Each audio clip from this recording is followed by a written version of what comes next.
Профсоюз защитит, поможет, научит. Пользовавшийся когда-то популярностью слоган сегодня немного утратил свою былую актуальность. Многие хорошо помнят профсоюзные взносы, книжки, собрания. Эти понятия близки сейчас для работников здравоохранения города. 1200 человек объединились в единое целое ради общих интересов по роду их деятельности. Основной целью их сплочения является защита трудовых интересов коллег. Членов профсоюзной организации можно с уверенностью назвать инициативными людьми с активной гражданской позицией. Я пришла на работу в городскую больницу в марте 1999 года. Естественно, сразу же вступила в профсоюз.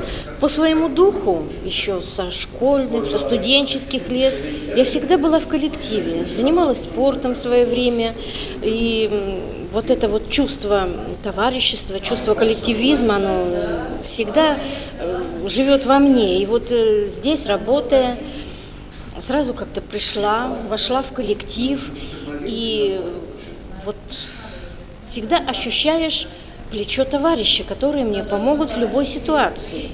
В Сибае профсоюзная организация работников здравоохранения появилась в 1993 году. На протяжении 18 лет ее возглавляет бессменный руководитель Басир Шарипов. Без энергичного и беспокойного профсоюзного лидера сегодня тяжело представить профессиональное объединение. Басир Маратович организует мероприятия, встает на защиту прав своих подопечных.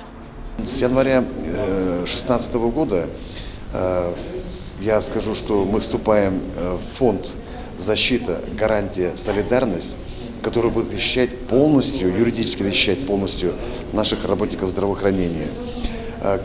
Не секрет, что сейчас работники здравоохранения идут наплыв, негатив со стороны населения, со стороны многих организаций. И судятся с нашими медработниками. Этот фонд защищает их, защищает бесплатно, защищает их бесплатно.